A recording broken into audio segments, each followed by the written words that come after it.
warahmatullahi wabarakatuh. Hai jamaah Jabur yang ada di rumah, gimana kabarnya nih? Semoga sehat selalu dan salam sehat untuk kita semua ya. Sore hari ini sangat senang sekali karena bisa berjumpa lagi dengan Anda jamaah Jaburan yang ada di rumah.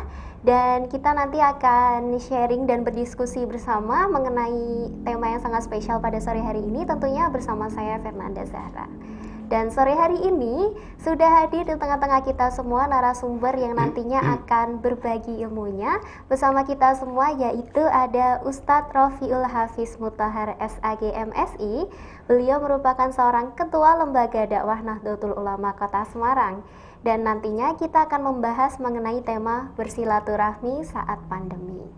Dan sebelum kita mulai sesi diskusi pada sore hari ini, saya ingatkan dan saya ajak Anda semua jamaah Jabur yang ada di rumah untuk turut memberikan komentar ataupun pertanyaan mengenai episode yang ada di sore hari ini di kolom komentar di bawah ini ya.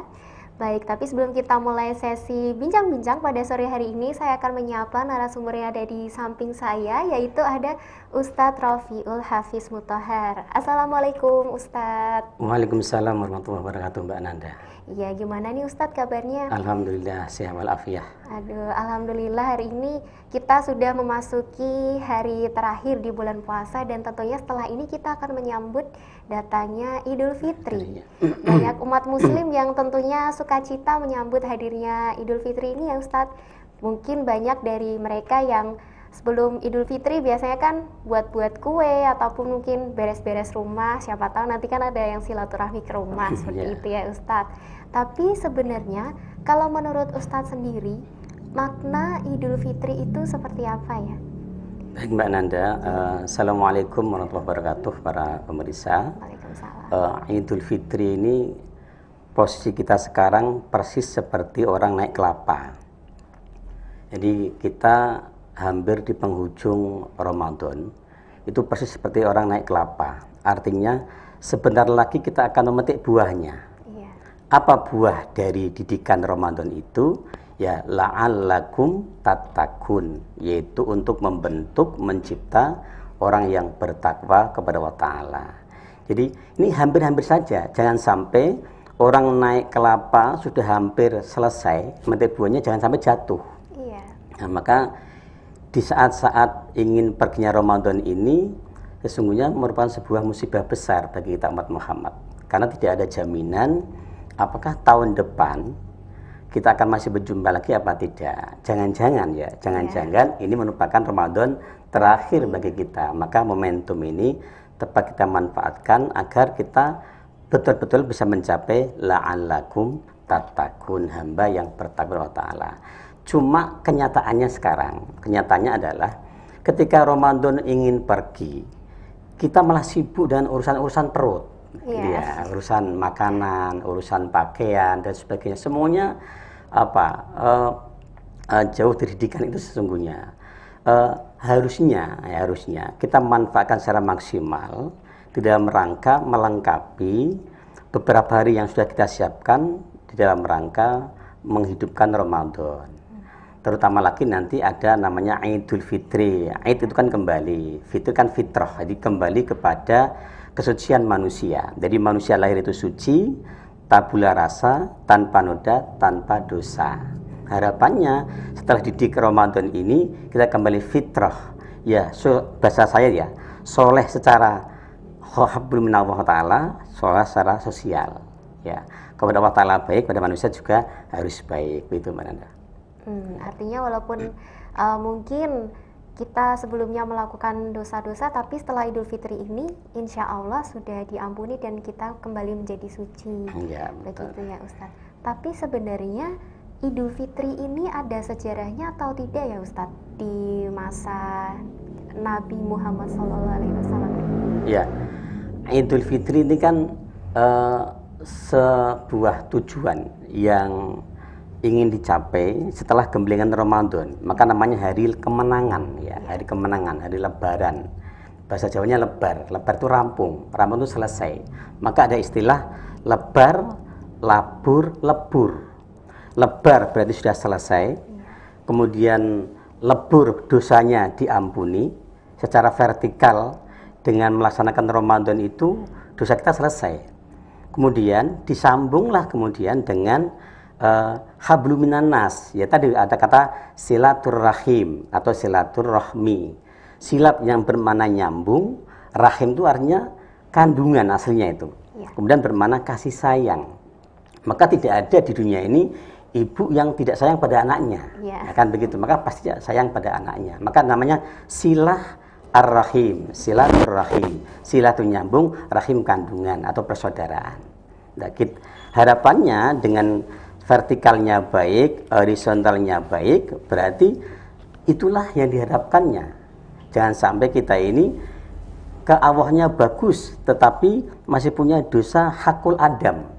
Belum minta maaf, belum saling musafahah, belum saling salaman, atau saling bahasa Jawanya apa ya, wawah itu ya, atau minta maaf itu ya. Tapi karena ini situasi pandemi, mau tidak mau ya kita harus memanfaatkan semua potensi yang kita miliki ya. Karena tidak boleh bertemu, ada pembatasan untuk ketemu ya, harusnya menggunakan kecanggihan teknologi, yaitu dengan cara virtual, begitu dan sebagainya. Baik, jadi menggunakan virtual, silaturahmi virtual itu sebenarnya tetap diperbolehkan ya Ustadz, afdol ya tetap. Dalam rangka menyambung tadi keakraban, persaudaraan masih tetap, walaupun tetap nilainya masih jauh dengan bertemu, tetapi minimal ini sebagai mengobati ya kerinduan, kekangenan dan sebagainya. Dan ini tidak salah. Nah, tapi karena kita mendahulukan untuk terhindar dari hal yang menyebabkan musibah dan bahaya, ya maka mengakhirkan dari kemanfaatan yang kita ambil, namanya darul mafasid gitu ya. Jadi mendahulukan kita terhindar dulu dari bahaya itu dengan cara menjaga jarak dan sebagainya. Maka kemudian di sisi lain untuk kemaslahatannya ya dengan cara virtual saja lebih aman. Nah, kata Pak Gubernur kan begitu. Iya, betul. Membatasi untuk bertemu dengan orang banyak karena sedang situasi pandemi seperti itu. Nah, Ustadz, sebelum kita menyambut Idul Fitri itu kan biasanya ada yang namanya sholat Id, begitu. Nah, jadi suatu ketika ada teman saya itu yang pernah waktu mau ikut sholat Idul Fitri, ternyata dia bangunnya kesiangan, akhirnya buru-buru dan gak sempat ikut sholat. Jadi udah sampai masjid itu pas udah khotbah Ustadz. Lah itu nanti gimana ya? Apakah dia harus mengganti sholat tersebut atau tetap lanjutkan mendengarkan khotbah seperti itu? Iya, sholat Idul Fitri ini bagian atau rangkaian dari kemenangan ya, setelah didikan Ramadan selesai. Tetapi perlu diketahui Mbak Nanda bahwa sholat Idul Fitri ini kan hukumnya sunnah, ya, sunnah muakkad. Tapi karena momentumnya setahun sekali, sehingga grengseng, semangat, ghirohnya itu luar biasa. Orang yang tidak pernah sholat pun ketika Idul Fitri ya semangatnya luar biasa, padahal sunnah. Padahal yang wajib 5 waktunya mungkin ditinggal tidak apa-apa bagi dia. Tapi nyatanya ini juga ya bahasa saya itu ya, ada orang yang sholatnya kayak beduk gitu ya. Beduk itu depan dan belakang, tangannya bolong. Ada juga puasa begitu, orang puasa depan, puasa belakang, tangannya bolong. Ya. Dari sisi mengajak, ini ya perlu ada tahapan. Jadi yang tidak boleh adalah kita menvonis, ya, menjustifikasi. Sudah untung, sudah mending, sudah lumayan dia mau sholat untuk Idul Fitri. Tapi yang paling penting diketahui bahwa Idul Fitri adalah hukumnya sunnah muakkad. Walaupun demikian ya tetap perlu kita syiarkan gitu. Artinya walaupun terlambat itu tidak perlu mengganti seperti sholat wajib, begitu ya Ustadz? Iya.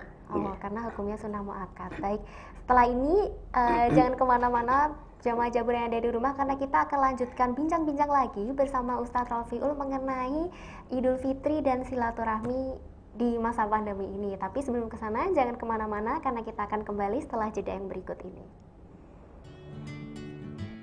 Di masa sulit ini banyak kesempatan untuk berbuat baik, tapi harus tetap jaga kesehatan. Kalau saya hanya percaya yang punya bukti ilmiah. Hasil uji khasiat membuktikan minum 2 saset tolak angin setiap hari meningkatkan jumlah sel T, indikator meningkatnya daya tahan tubuh. Yang pintar dong, pilih yang punya bukti ilmiah. Orang pintar, minum tolak angin.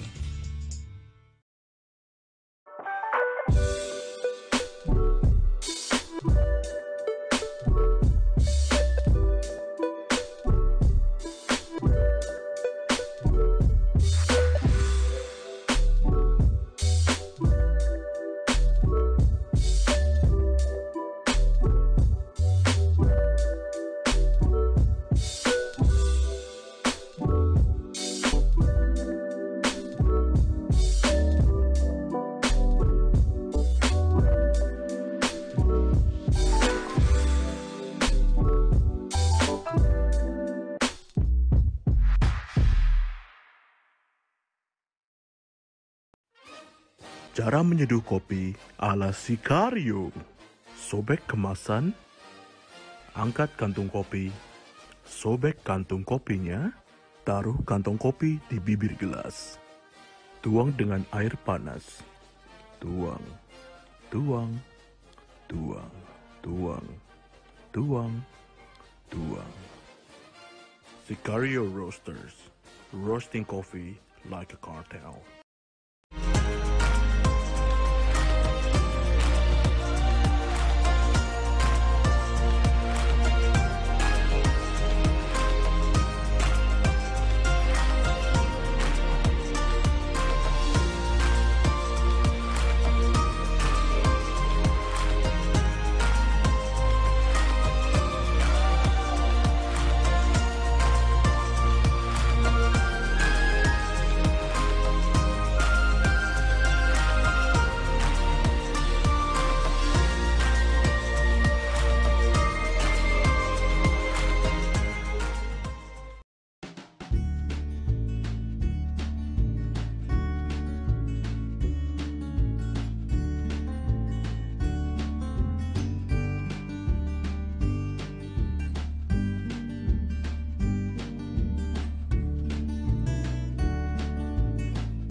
Dapur Netizen, spesial sop iga bakar yang bisa bikin lidah bergoyang.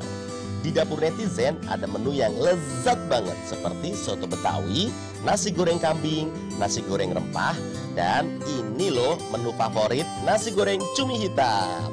Dan di Dapur Netizen banyak sekali loh menu-menunya. Selain itu ada sop iga rebus, ada juga wedang rempah, wedang uwu, wedang jahe, dan ini loh sop iga bakar yang recommended. Langsung aja Anda bisa kunjungi Dapur Netizen di Food Court Candilan Apartemen Semarang lantai 1. Atau Anda juga bisa kunjungi di Instagram Dapur Netizen. Anda juga bisa memesan melalui GoFood dan juga GrabFood. Selamat mencoba. Keluarga Cemara Semarang, hunian kos-kosan kekinian Kota Semarang. Tentu jika Anda ingin mencari hunian kos-kosan yang aman, nyaman, langsung aja bisa kunjungi Kosan Al Zahra di Jalan Mito Juwo Dalam nomor 9 dan di Kosan Azkia Jalan Kencono Wungu Timur 1 nomor 6, atau bisa kunjungi WhatsApp 082136694849. Rundensia Property, Best Property and Best Investment. Mau cari perumahan? Di PT Rudensia Jaya Raya aja, solusi bahagia bersama keluarga Anda.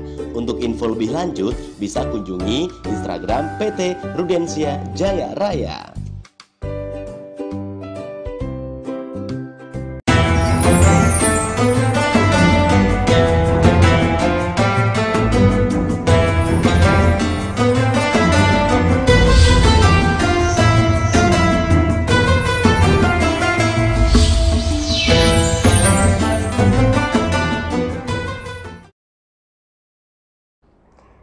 kasih jamaah Jaburan karena Anda masih bersama dengan kami. Setelah ini kita akan melanjutkan bincang-bincang mengenai Idul Fitri bersama dengan Ustadz Rafiul Hafiz. Ustadz, kita lanjutkan ya. Tadi kan kita sudah membahas mengenai sunnah ketika tidak mengikuti sholat gitu ya. Boleh untuk dilanjutkan seperti itu ya tadi, seperti penjelasan Ustadz. Nah, lalu pernah juga saya mendengar sebuah cerita begitu ya, katanya kalau kita berangkat sholat id nanti pulangnya itu harus di jalan yang berbeda. Nah, itu sebenarnya apakah ada dalilnya atau bagaimana aja? Iya Mbak Benanda, jadi sholat Idul Fitri ini kembali ke dulu ya, hukumnya adalah sunnah muakkad. Sunnah muakkad itu sunnah yang sangat dianjurkan, ya, sangat dianjurkan.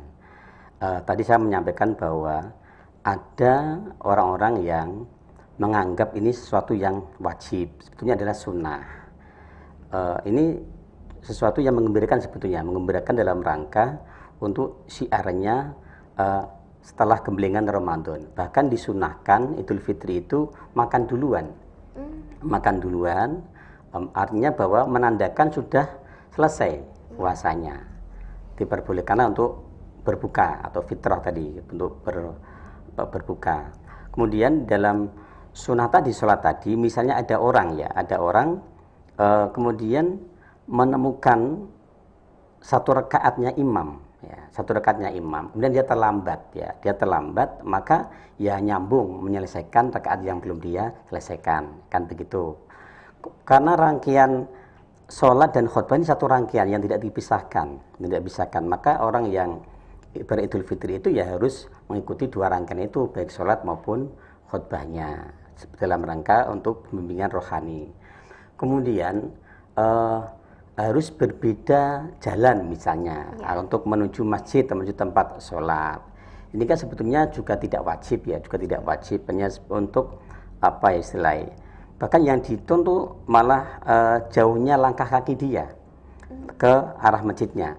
Langkah kaki ini bukan berarti terus rumahnya dipindah, bukan itu maksudnya, bukan.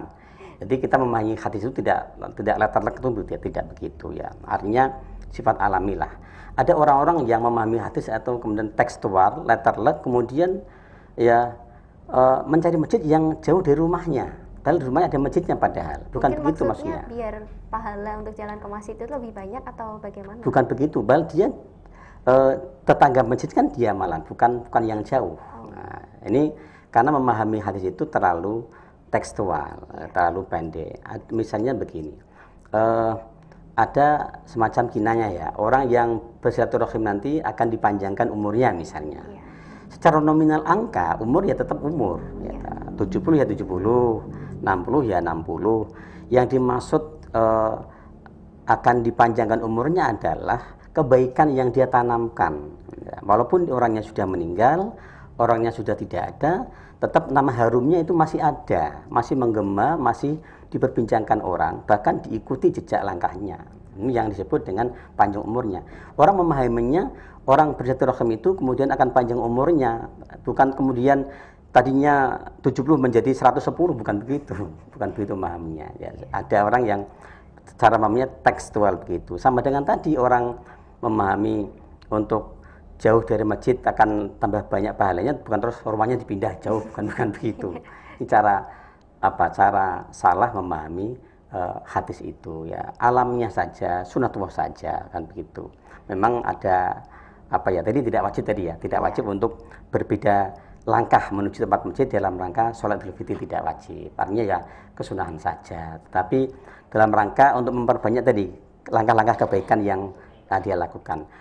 Sebetulnya bukan hanya itu. Mungkin Mbak Nanda juga sering melihat orang habis sholat fardu gitu, sholat sunat pindah tempat, kan ada banyak begitu. Tidak di situ, itu kan dalam rangka memperbanyak asar-asar kebaikan yang dia lakukan. Ya, itu tidak wajib, tetapi ya boleh-boleh saja lah. Gitu. Jadi sah-sah saja dilakukan ya Ustaz. Saja.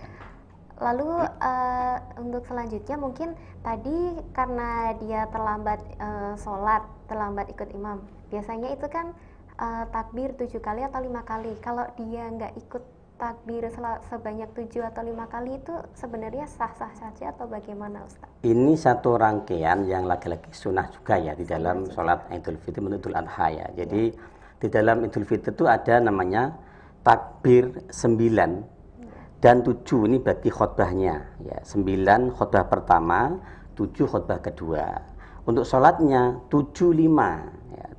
Rakaat pertama 7 kali, rakaat kedua 5 kali. Di sela-sela takbir itu membaca tasbih subhanallahi walhamdulillahi wala ilaha illallah Allahu akbar. Itu begitu 3 kali. Baru kemudian melanjutkan takbir berikutnya. Lihat takbir ini tidak dihitung dari takbir ihramnya. Ya, takbir kecuali takbir ihramnya.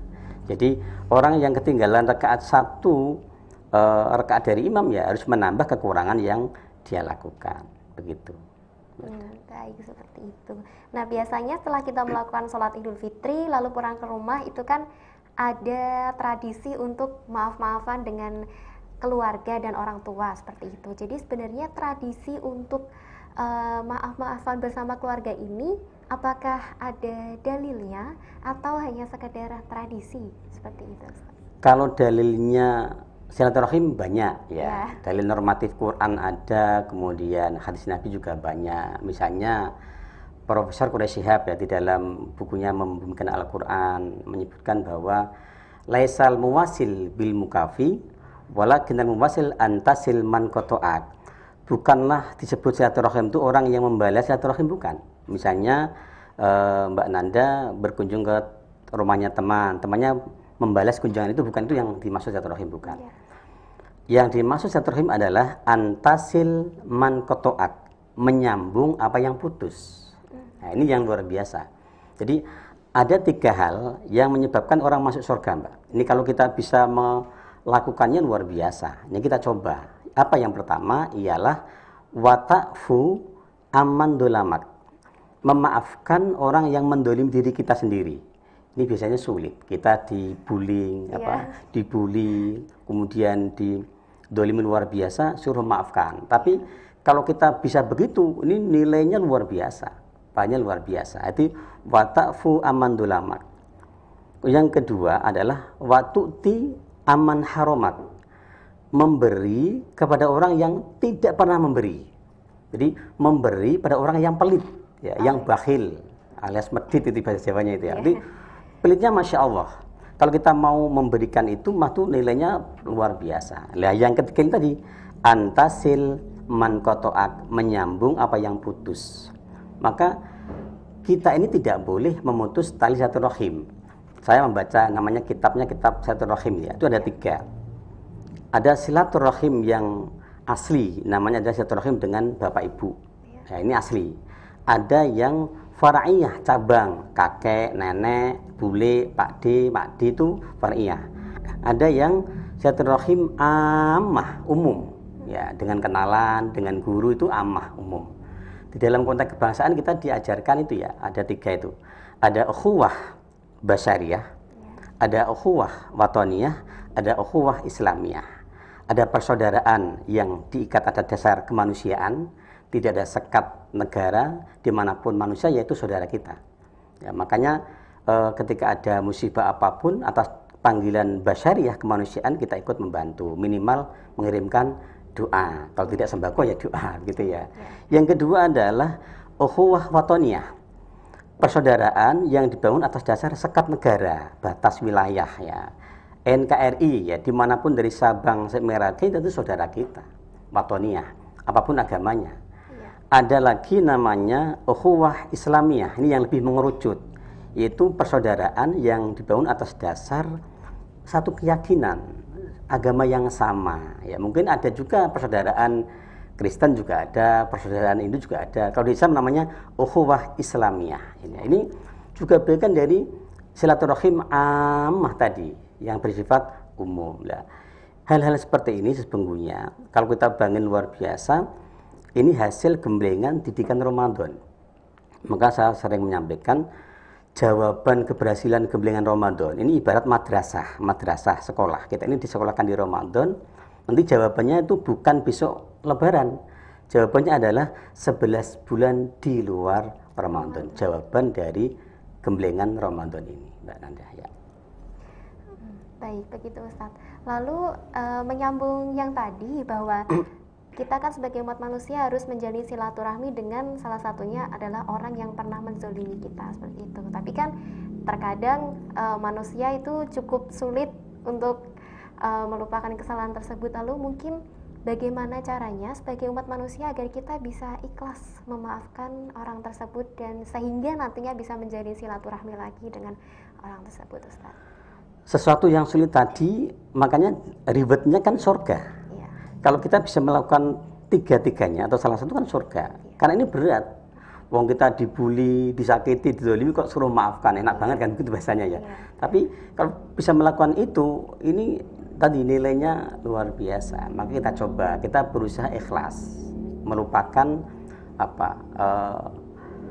apa yang dilakukan orang kepada kita, terutama yang bersifat-sifat negatif. Kita lupakan, kalau bisa begitu. Ini keikhlasan yang luar biasa. Nah kita coba.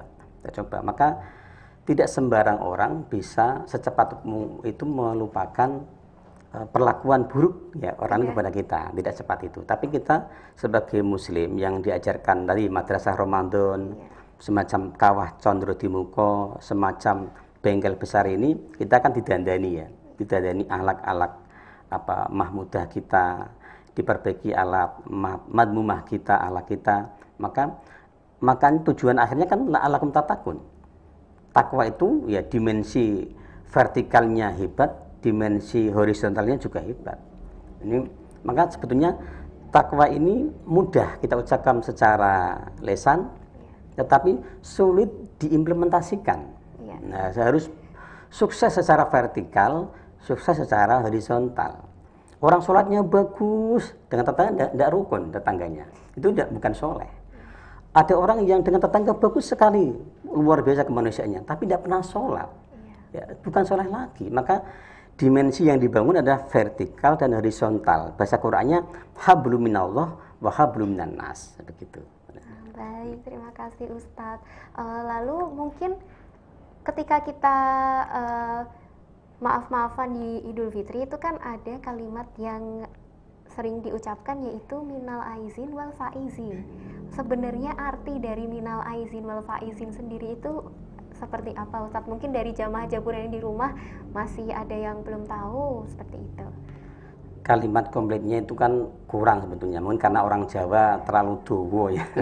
Kata itu kemudian dipotong cukup minal faizin kosong-kosong gitu ya. Yang betul itu kan ja'alanallahu wa iyyakum minal a'ina wal faizin ya kan. Itu ada kalimat panjangnya, semoga Allah menjadikan aku dan kamu orang-orang yang kembali fitrah dan orang yang beruntung. Ya, luar biasa maknanya. Dengan teman biasanya bukan begitu, kosong-kosong bro gitu. Kan cukup begitu. Jadi ya maksudnya ada walaupun dalam lesannya itu terbatas ya kita maklum dalam ilmu balaghah mantik itu ya pesannya sudah tersampaikan lah ya, berarti maksudnya kosong-kosong dimaafkan gitu, selesai hakul adami, tapi urusan utang tetap dibayar. tidak artinya memaafkan dalam arti hakul adam ya, mungkin pernah tadi berbuat dosa, pernah berbuat kesalahan ya. Maka sebetulnya ajaran Islam itu indah sekali, tidak hanya dimensi akhirat saja, juga dimensi dunia. Tidak hanya dimensi vertikal saja, juga dimensi kemanusiaan juga dibangun. Kalau kedua-duanya bisa kita lakukan, ini luar biasa, bisa menjadikan bumi ini indah. Bumi ini damai, sejahtera, aman, dan sebagainya. Iya. Dari buah kebaikan itu sendiri ya Ustadz. Tapi setelah ini akan kita lanjutkan bincang-bincang dan sharing bersama Ustadz Rafiul. Jadi jamaah Jabur yang ada di rumah jangan kemana-mana, karena kita akan kembali setelah pesan-pesan berikut ini. Di masa sulit ini banyak kesempatan untuk berbuat baik, tapi harus tetap jaga kesehatan. Kalau saya hanya percaya yang punya bukti ilmiah. Hasil uji khasiat membuktikan minum 2 saset tolak angin setiap hari meningkatkan jumlah sel T, indikator meningkatnya daya tahan tubuh. Yang pintar dong, pilih yang punya bukti ilmiah. Orang pintar minum tolak angin.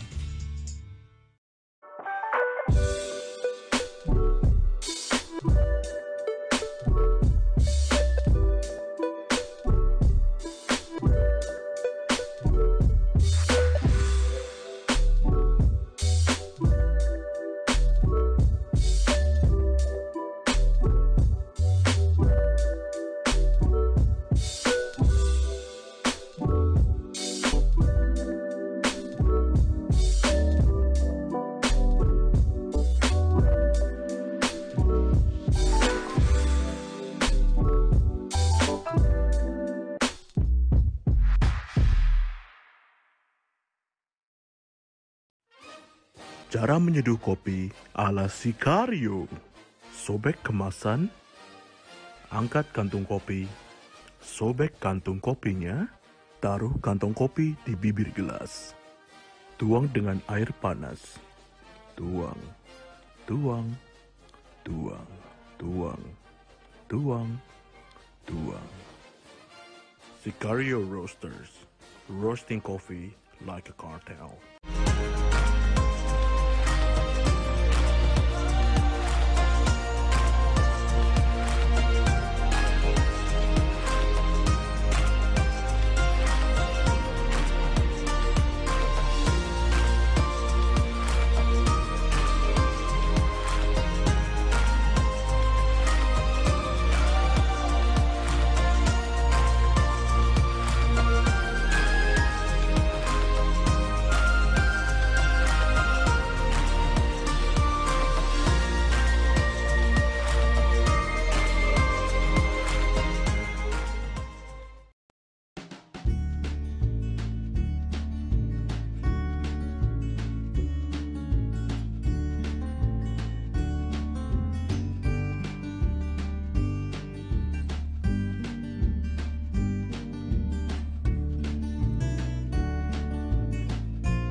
Dapur Netizen, spesial sop iga bakar yang bisa bikin lidah bergoyang. Di Dapur Netizen ada menu yang lezat banget seperti soto Betawi, nasi goreng kambing, nasi goreng rempah, dan ini loh menu favorit, nasi goreng cumi hitam. Dan di Dapur Netizen banyak sekali loh menu-menunya. Selain itu ada sop iga rebus, ada juga wedang rempah, wedang uwu, wedang jahe, dan ini loh sop iga bakar yang recommended. Langsung aja Anda bisa kunjungi Dapur Netizen di Food Court Candilan Apartemen Semarang lantai 1. Atau Anda juga bisa kunjungi di Instagram Dapur Netizen. Anda juga bisa memesan melalui GoFood dan juga GrabFood. Selamat mencoba. Keluarga Cemara Semarang, hunian kos-kosan kekinian Kota Semarang. Tentu jika Anda ingin mencari hunian kos-kosan yang aman, nyaman, langsung aja bisa kunjungi Kosan Al Zahra di Jalan Mitojuwo Dalam nomor 9 dan di Kosan Azkia Jalan Kencono Wungu Timur 1 nomor 6, atau bisa kunjungi WhatsApp 0821 366 94849.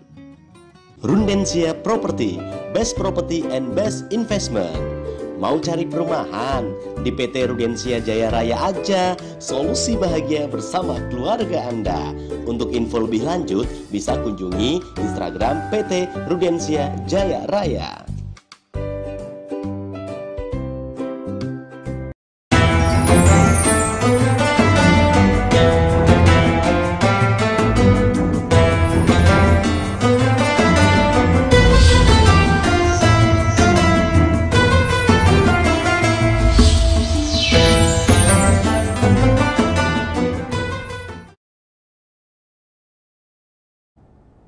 Terima kasih Jamaah Jaburan karena Anda masih bersama dengan kami. Dan tadi kita sudah membahas mengenai Idul Fitri dan tentang keseluruhan tentang Idul Fitri. Dan setelah ini kita akan memperbincangkan lagi mengenai ini Pak Ustadz. Jadi ada yang bertanya, kalau sholat Id itu sebenarnya lebih afdol di lapangan atau di masjid ya? Baik, di perkembangan dulu di zaman Nabi itu masih terbatasnya masjid ya, nah, itu perlu di lapangan. Tapi sekarang sudah banyak masjid ya, lebih baik di masjid, lebih utama di masjid. Sekarang ini di Indonesia sudah luar biasa jumlah masjid ya, mungkin di kota-kota, di desa sudah cukup banyak. Artinya lebih baik pelaksanaan Idul Fitri dilaksanakan di masjid, itu lebih utama, lebih afdol. Ada beberapa ya, mungkin saya pernah juga menjumpai itu, ada masjidnya, tapi sholatnya malah di lapangan depannya itu. Ya, sebetulnya lebihnya afdolnya ya di masjid. Sejarahnya di zaman Nabi kan karena dulu masih keterbatasan masjid, maka beli di lapangan. Ketika sekarang jumlah masjid sudah begitu besar, ya kembali ke lebih afdol di masjid. Nah, la masjidun ussisa ala taqwa. Masjid dibangun untuk membentuk manusia takwa masalahnya. Nah, di situ pondasi dasarnya ya masjid. Gitu. Ya. Tapi kalau misalkan di era pandemi ini melakukan sholat Idul Fitri di rumah diperbolehkan ya Ustaz? Atau bagaimana? Di awal pandemi malah itu dianjurkan untuk sholat di rumah masing-masing dengan khotibnya suaminya gitu ya, imamnya suaminya, kemudian anak-anaknya sebagai jamaahnya, ya boleh-boleh saja.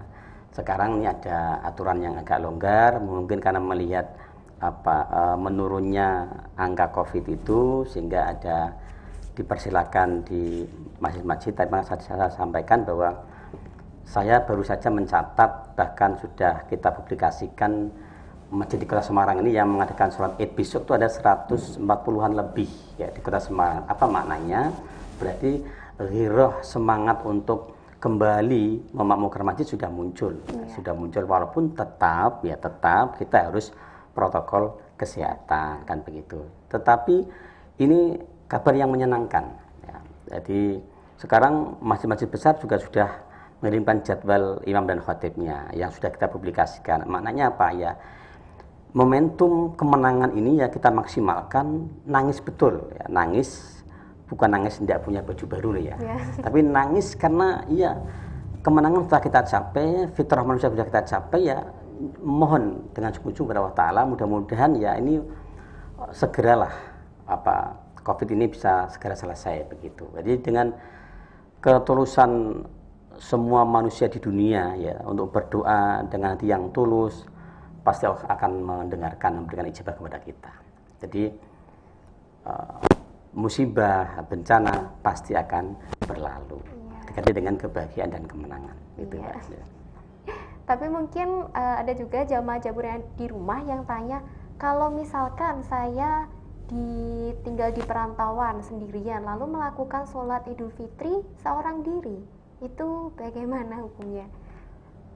Ada rangkaian ya, tadi yang saya sebutkan bahwa ada khutbah tadi masalahnya ya. Tapi itu tidak syiar ya, tidak syiar. Kalaupun toh di rantauan ya sebisa mungkin mencarilah tempat-tempat ibadah yang menyelenggarakan sholat Idul Fitri. Justru syiarnya itu ya keluar rumah ya, keluar rumah. Jadi ada satu hadis Nabi yang menjelaskan bahwa dosa hamba itu diampuni Allah Ta'ala ketika mereka keluar rumah untuk sholat Idul Fitri. Bahkan iblis itu menjerit, menangis luar biasa karena mereka gagal mengganggu umat Muhammad. Maka alaikum ya, kata iblis begitu, sibukkan mereka dengan biladat wasyahwat, sibukkan dengan kesenangan dunia ini yang melupakan. Maka harapannya hari kemenangan itu jangan sampai barbar gitu. Selesai. Tapi justru tadi di awal-awal saya sampaikan, dijawab di 11 bulan di luar Ramadan. Ketika ini bisa kita lakukan, ya betul-betul kita berhasil ya, gemblengan Ramadannya. Maka setan itu selalu akan menggoda. Walaupun kamu selesai puasa Ramadan, sudah Idul Fitri, akan digoda bil ladzat wasyahwat, kesenangan duniawi dengan kenikmatan. Maka kalau kita terlena, ya kembali lagi kepada kemaksiatan. Nanti nembusnya puasa lagi ke depan ya, kalau nanti masih hidup, kalau tidak ya gitu. Tapi kan Ustadz katanya kalau di bulan Ramadan itu seluruh setan dibelenggu. Nah itu bagaimana? Apakah cuma sekedar mitos atau memang benar adanya seperti itu? Wasufidatis syayatin itu betul ya, dibelenggu, dibondo istilahnya ya Allah Ta'ala. Itu setan beneran. Yang repot kan setan jadi-jadian ya. Jadi ada setan yang bersumber dari manusia sendiri ya. Kalau setan beneran betul Ramadan itu dibelenggu Allah Ta'ala, diberikanlah kebebasan kepada kita. Maka sebetulnya ada hal yang sangat relevan dengan Idul Fitri tadi yang bisa menyusahkan setan. Apa itu? Silaturahim. Nah, ini sesuatu yang menggembirakan malaikat, menggembirakan Allah Ta'ala, menggembirakan nenek moyang kita, mbah-mbah kita, bapak-bapak kita, dan sangat menyusahkan setan. Apa itu? Jadilah silaturahim. Walaupun ini musim pandemi ya, tadi melalui virtual, melalui video call, dan media-media yang lain masih kita manfaatkan, kita maksimalkan. Gitu. Jadi luar biasa sekali ya, hanya dengan melakukan silaturahmi kepada saudara sesama muslim ataupun yang lainnya, tapi kita juga bisa menyenangkan seluruh orang seperti itu. Dan di Idul Fitri ini kita kan juga melakukan maaf-maafan begitu ya Ustadz, tapi sebenarnya perbedaan atau perbedaan yang mendasar antara maaf-maafan di bulan Idul Fitri dan di hari biasa itu yang seperti apa? Kita orang Indonesia itu kalau melakukan kesalahan itu senangnya ditunda, memaafkannya, maafnya ditunda. Jadi ketika salah itu nunggu setahun yang akan datang, ketika butuh dia mau baru minta maaf. Kalau langsung minta maaf dia malu katanya. Kalau di Arab tidak, maka istilah halalun bihalalin adalah kultur Indonesia yang ada dalilnya adalah silaturahimnya. Tapi kalau halal bihalal budaya, kultur. Di Arab itu kalau salah langsung minta maaf, langsung wawah bahasa Jawanya itu, langsung minta maaf, tidak nunggu hari Lebaran. Kalau kita kan tidak, kadang itu menggunakan perpanjangan waktu. Orang neng-nengan, diam-diaman sampai 3 hari, kurang lama sebulan, kurang lama setahun, kurang lama pakai generasi. Anak putunya kan luar biasa, na'udzubillah. Padahal Nabi menjelaskan ketika orang meninggal dalam keadaan tidak rukun itu kan bisa dihukumi kafir, na'udzubillah. Maka qati'ur rahim tidak akan masuk surga. La yadkhulul jannata qati'ur rahim. Tidak akan masuk surga orang yang memutuskan tali silaturahim. Maka dengan tadi saya sampaikan ada silaturahim yang khosoh tadi dengan bapak ibu nyambung. Dengan cara itu sampaikan ada silaturahim yang khosoh tadi dengan bapak, misalnya bapak ibu kita sudah tidak ada, kita dengan kerabat kita, kakak kita, adik kita misalnya, atau saudara kita, ini hal yang positif yang kita jalin dalam rangka tadi ada yang namanya amah dengan guru kita misalnya dan sebagainya. Kalau ini bisa kita bangun ya, sampai kita ini kalau salah kok nunggu Lebaran jangan sampai, apalagi nunggu perpanjangan waktu dan sebagainya begitu. Lalu kerugian yang diterima orang yang belum memaafkan kesalahan orang lain itu kira-kira seperti apa Ustaz? Ada namanya su'ul azab, beda, buruknya akibat ya, buruknya azab yang akan diberikan. Jadi misalnya qati'ur rahim, dia belum minta maaf, delalah ya, delalah bahasa apa itu, delalah yang belum dia selesaikan. Turut bahasa Jawanya orang yang tunong. Siapa mereka? Orang yang datang kepada Tuhannya dengan pahala sholat, pahala puasa, pahala haji, tapi satu sisi dia membawa dosa-dosa yang belum dia selesaikan ketika di dunia. Nah, maka al-muflis, dia pernah tadi membuli belum minta maaf, dia pernah pinjam sandal belum dikembalikan, gitu. Macam-macam itu. Maka ini hakul adami yang mengganggu titik akhir ketika manusia subhanahu wa ta'ala. Ini bahaya sekali. Lalu artinya apakah ketika kebaikan yang dia lakukan akan hilang dengan dosa ini tadi Ustaz? Nanti ada namanya yaumul mizan, ya akan ditimbang. Berat yang mana? Apakah kebaikan yang dia lakukan ataukah keburukan yang dia kerjakan? Ketika berat yang baik ya akan ke surga. Kalau yang buruk yang lebih berat ya ke neraka, kan begitu. Jadi ada yaumul hisab dihitung, ada yaumul mizan ditimbang. Ini fase-fase yang pasti akan dilalui manusia, itu pasti. Makanya ketika mencapai puncak sampai ke surga atau neraka itu butuh waktu ratusan tahun ya, di dalam hitungan akhirat ya. Karena hitungan akhirat tidak sama dengan di dunia 1 kali 24 jam begitu Mbak. Baik, jadi menarik sekali ya pembahasan mengenai tadi. Tapi setelah ini akan kita lanjutkan lagi jamaah Jabur yang ada di rumah. Tapi jangan kemana-mana karena kita akan kembali setelah pesan yang berikut ini. Di masa sulit ini banyak kesempatan untuk berbuat baik, tapi harus tetap jaga kesehatan. Kalau saya hanya percaya yang punya bukti ilmiah. Hasil uji khasiat membuktikan minum 2 saset tolak angin setiap hari meningkatkan jumlah sel T, indikator meningkatnya daya tahan tubuh. Yang pintar dong, pilih yang punya bukti ilmiah. Orang pintar minum tolak angin.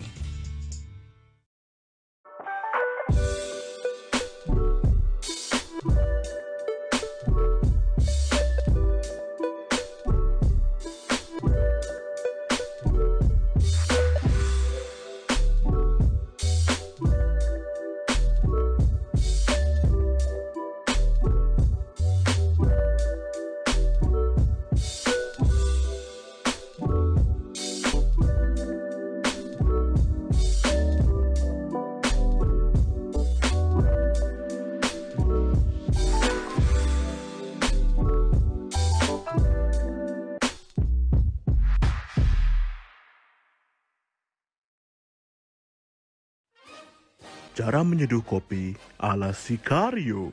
Sobek kemasan, angkat kantung kopi, sobek kantung kopinya, taruh kantong kopi di bibir gelas. Tuang dengan air panas. Tuang, tuang, tuang, tuang, tuang, tuang. Sicario Roasters. Roasting coffee like a cartel.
Dapur Netizen, spesial sop iga bakar yang bisa bikin lidah bergoyang. Di Dapur Netizen ada menu yang lezat banget seperti soto Betawi, nasi goreng kambing, nasi goreng rempah, dan ini loh menu favorit, nasi goreng cumi hitam. Dan di Dapur Netizen banyak sekali loh menu-menunya. Selain itu ada sop iga rebus, ada juga wedang rempah, wedang uwo, wedang jahe, dan ini loh sop iga bakar yang recommended. Langsung aja Anda bisa kunjungi Dapur Netizen di Food Court Candilan Apartemen Semarang lantai 1. Atau Anda juga bisa kunjungi di Instagram Dapur Netizen. Anda juga bisa memesan melalui GoFood dan juga GrabFood. Selamat mencoba. Keluarga Cemara Semarang, hunian kos-kosan kekinian Kota Semarang. Tentu jika Anda ingin mencari hunian kos-kosan yang aman, nyaman, langsung aja bisa kunjungi Kosan Al Zahra di Jalan Minto Juwo Dalam nomor 9 dan di Kosan Azkia Jalan Kencono Wungu Timur 1 nomor 6, atau bisa kunjungi WhatsApp 082136694849. Rundensia Property, Best Property and Best Investment. Mau cari perumahan? Di PT Rudensia Jaya Raya aja, solusi bahagia bersama keluarga Anda. Untuk info lebih lanjut, bisa kunjungi Instagram PT Rudensia Jaya Raya.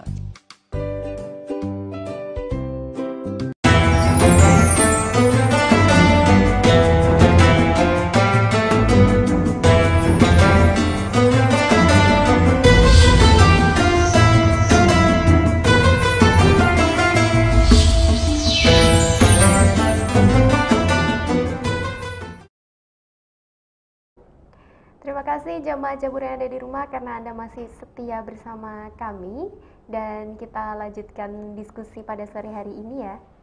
Ustadz, di Idul Fitri ini merupakan hari kemenangan terutama bagi umat muslim yang menjalankan ibadah puasa sebelumnya. Lalu bagaimana dengan orang yang tidak menjalankan puasa dan juga tidak menjalankan ibadah sholat? Seperti itu. Ya, maka Idul Fitri itu kan kemenangan bagi orang yang berpuasa, ya, kemenangan bagi orang berpuasa. Maka kalau ada orang merayakan kemenangan, kemudian tidak berpuasa, itu kan kayak orang sabuan tidak pakai celana. Oh. Maka ya tidak bagus, harusnya yang layak ya yang menang saja, yang merayakan kemenangan bagi orang-orang yang puasa begitu. Jadi kemenangan ini bagi orang-orang yang sudah bersusah payah ya, tadi di dalam gemblengan Ramadan selama sebulan itu, setelah dia selesai maka dia layak merayakan kemenangan, maka namanya Idul Fitri, kembali suci. Tetapi juga ada orang yang tadi saya bahasakan dengan bahasa beduk tadi ya, jadi puasanya hanya di depan dan di belakang, toh kemudian tetap merayakan kemenangan. Sebetulnya ya miliknya hanya orang yang berpuasa. Nah, kembali lagi itu adalah kemenangan milik bagi orang-orang yang berpuasa, bukan orang yang tidak berpuasa.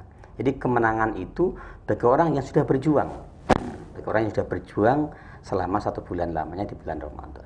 Begitu. Mendapatkan hadiah seperti itu ya? Hadiah, betul, hadiah kemenangan. Gitu. Lalu ketika di Idul Fitri ini biasanya kan juga ada zakat, memberikan zakat fitrah seperti itu. Jadi sebenarnya zakat ini diperuntukkan bagi siapa saja ya Ustaz? Zakat fitrah ini ada 2 ya, zakat mal ya, dan zakat fitrah. Zakat mal ini zakat yang diberikan atas harta yang kita miliki. Yang kedua zakat fitrah yang memiliki korelasi terhadap Ramadan. Siapa yang diwajibkan zakat fitrah itu adalah orang-orang yang menjumpai Ramadan. Alal abdi, hamba sahaya, kemudian wal khuri, orang merdeka, kemudian lagi as-saghir, anak-anak, wal kabir, orang dewasa, dan semua orang yang menjumpai Ramadan atau menjumpai akhir Ramadan ini wajib mengeluarkan zakat fitrah. Berapa? Ya 2,5 kilogram ya. Ada yang mengatakan kalau di madhab Imam Abu Hanifah itu adalah menggunakan 8 ritel sama dengan 3,0 kg. Tapi kalau 3 madhab yang lain ada Hambali, Maliki, Syafi'i menggunakan 5/3 ritel sama dengan 2,2 kg atau 2176 gram. Kalau dikonversi dengan gram menjadi 2,2 kg. Kemudian oleh para ulama dibulatkan menjadi 2,5 kg. Bahkan edaran terakhir oleh LBM ya, Lembaga Basul Masail PBNU Jakarta tanggal 18 April itu menjadi 2,7 kg. Maka intervalnya untuk mencari amannya dan keselamatan di dalam menjalankan agama itu ya 2,5 kilogram sampai dengan 3,0 kilogram zakat fitrah itu makanan pokok penduduk setempat. Maka bagi orang-orang yang tadi saya sebutkan, orang yang menjumpai akhir Ramadan, maka dia wajib zakat fitrah. Misalnya begini, ada orang meninggal di bulan Ramadan, tidak menjumpai akhir Ramadan, maka dia tidak wajib zakat fitrah, tidak wajib. Begitu. Tapi kalau ada bayi lahir habis asar Ramadan ya, akhir Ramadan, dia wajib dizakati karena dia menjumpai akhir Ramadan. Begitu. Jadi syaratnya harus menjumpai akhir Ramadan. Nah, kalau ada orang meninggal di bulan Ramadan tidak menjumpai akhir Ramadan, tidak wajib dizakati. Tapi kalau misalkan dari pihak keluarganya sendiri ingin menzakati lalu menggunakan nama dari orang yang sudah meninggal tersebut, kira-kira bagaimana Ustaz? Secara hukum ya, kita berbicara secara hukum, bukan atas dasar yang lain. Jadi syarat wajibnya di situ tadi masalahnya, di zakat fitrah. Kemudian baru ditasarufkan ke dalam asnaf ya, 8 golongan itu. Kalau zakat mal ya, kemudian ada pertanyaan begini. Bolehkah zakat fitrah diberikan kepada non muslim, kan begitu? lagi-lagi ini perdebatan di dalam fikih itu kan banyak argumentasi yang muncul. Ada yang mengatakan tidak boleh, ya, termasuk Imam Syafi'i tidak boleh. Mengapa? Karena zakat fitrah diambil dari orang kaya mereka itu dalam kurung orang muslim ya, diberikan kepada orang miskin mereka, dalam kurung orang miskin, orang muslim. Berarti dari orang kaya muslim diberikan orang miskin muslim. Orang non muslim boleh diberikan zakat, tetapi tidak zakat namanya, tetapi imbalan, mungkin membantu menimbang beras, membantu memanggulkan beras, itu namanya diberikan, tetapi tidak dalam kapasitas sebagai orang yang menerima zakat fitrah. Nah, maka ini juga harus hati-hati di dalam pentasarufan zakat fitrah. Kalau Mbak Dianara punya emas misalnya ya, punya emas kira-kira 96,3 gram. Nah, 96,3 gram berarti kalau harga emas sekarang 500.000, dikalikan saja 500.000 kalikan 96,3 gram, kira-kira 47 juta. Kalau zakat mal, kalau sudah dua syarat penting ini yaitu nisab wal haul, berarti Mbak Dianara sudah wajib mengeluarkan zakat malnya. Ya. Berapa? 2,5%. Berarti kira-kira ya 1,5 ya atau 1,7 juta. Ya. Syaratnya tadi nisab wal haul. Nisab itu kadar wajibnya zakat, haul itu milik sempurna selama 1 tahun. Kalau Mbak Dianara punya emas batangan misalnya sudah 96,3 gram, tapi belum ada 1 tahun, belum wajib zakat. Ini itulah zakat mal dan zakat fitrah, ada spesifikasi pembahasan yang maksimal di situ. Ya, kita harus betul-betul tahu. Nah, dikatakan dengan zakat fitrah itu ya yang paling bagus diberikan ya ketika di malam takbir sampai batas akhirnya kapan? Sampai imam naik ke mimbar untuk sholat Idul Fitri. Gitu. Begitu. Dan mungkin yang terakhir ada juga jamaah Jabur yang ada di rumah yang masih bingung bedanya zakat dengan sedekah. Seperti itu, Ustaz. Ya, kalau zakat itu kan sudah ditentukan tadi nisabnya, ya kadarnya. Tetapi kalau sedekah kan sak senengi, gitu ya. Sak duwini, sak punyanya. Punya 5.000 ya sedekah 5.000. Punya beras ya sedekah beras. Punya roti sedekah roti. Tidak punya ya senyum saja itu sudah sedekah. Jadi itu tabasan itu sedekah itu. Jadi senyummu kepada saudaramu itu sudah sedekah. Maka sebetulnya tadi saya bilang bahwa Islam itu indah sekali. Ya sedekah secara finansial, sedekah secara materi. Kalau tidak mampu betul ya tabasam. Tabasam itu mesem, senyum kepada saudara itu sudah menjadi sedekah. Itu sudah akan menggembirakan orang lain. Maka sesungguhnya amal yang paling besar pahalanya itu ya bagaimana orang lain itu bisa bahagia. Bagaimana orang lain bisa gembira. Maka ini momentum Ramadan kan banyak orang memberikan takjil itu ya. Memberikan makanan di pinggir jalan. Saya kemarin perjalanan di luar kota itu ya alhamdulillah terpraktekkan saya mendapatkan takjil di pinggir jalan itu dengan keluarga di dalam satu mobil itu. Jadi ini istilahnya tadi menggembirakan orang lain apalagi di momentum Ramadan. Baiklah, sangat menarik pembahasan kita pada episode kali ini. Tadi sudah berbincang banyak dengan Ustadz Rafiul mengenai silaturahmi, zakat, diperuntukkan untuk siapa dan siapa yang wajib untuk memberikan zakat. Dan untuk itu saya ucapkan terima kasih banyak kepada Ustadz karena sudah hadir di studio kami, dan juga saya ucapkan terima kasih banyak kepada jamaah Jaburan yang ada di rumah karena sudah setia mengikuti live streaming kami sejak di episode pertama hingga di episode terakhir kali ini. Dan sebelum kita tutup, saya Fernanda Zara dan juga Ustadz dan beserta kru yang bertugas mengucapkan minal aizin wal faizin. Mohon maaf lahir dan batin. Baik, terima kasih jamaah Jabur yang ada di rumah karena sudah setia mengikuti kami, dan saya Fernanda Zara beserta kru yang bertugas mengucapkan wassalamualaikum warahmatullahi wabarakatuh. Waalaikumsalam warahmatullahi wabarakatuh.